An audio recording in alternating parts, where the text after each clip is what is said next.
Là où ça devient vraiment embêtant, c'est quand le socle éthique, le socle moral, le socle de débat public est confisqué, avec cette notion qu'il y a des gens qui peuvent y réfléchir et d'autres qui vont le subir.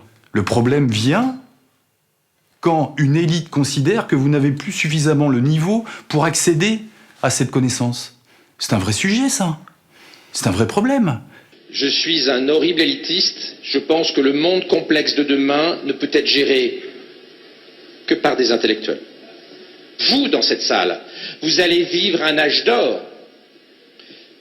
Et nous devons créer une société inclusive et trouver le moyen d'éviter qu'il y ait un gigantesque gap. Ce que Harari, dans Homo Deus, appelle des dieux et des inutiles, les dieux, vous, qui maîtrisez, contrôlez, managerez les technologies NBIC, les technologies transhumanistes, et les inutiles, les gens moins favorisés, qui auront du mal dans le monde compliqué dans lequel nous rentrons, et les gilets jaunes. C'est la première manifestation de ce gap intellectuel insupportable que nous sommes en train de créer entre les winners, les dieux d'Harari, et les losers, les inutiles.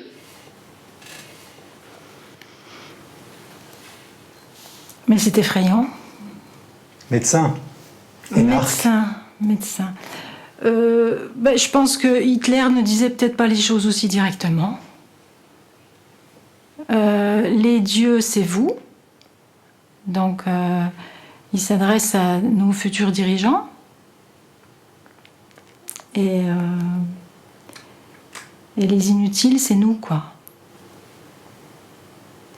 Donc ça veut dire que c'est eux qui vont concocter les programmes pour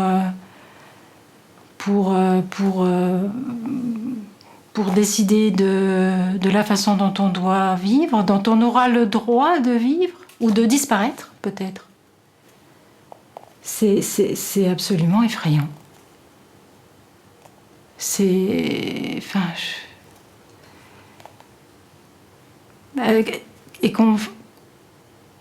que ce soit dans le cadre de l'enseignement à des jeunes filles, des jeunes hommes qui sont déjà tellement confortés dans leur supériorité par notre système éducatif.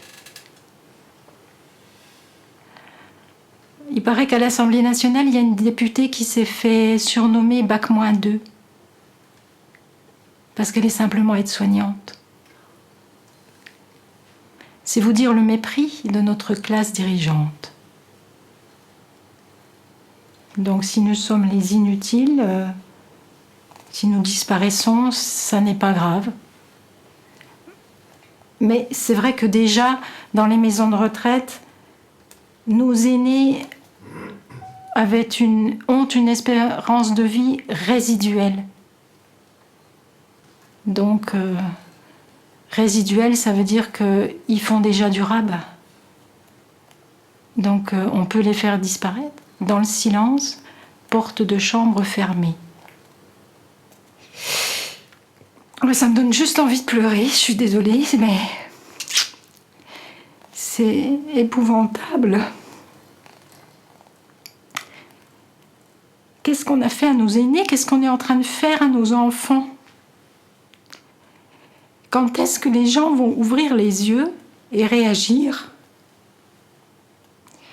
Quand? Quel prochain décret de loi faudra-t-il pour que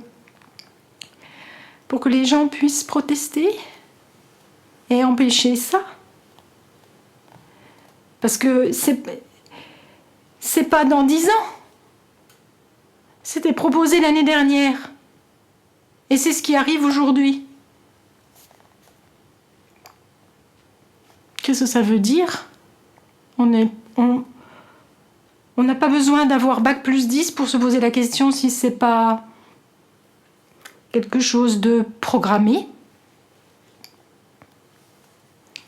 On a le droit de s'interroger, c'est notre devoir.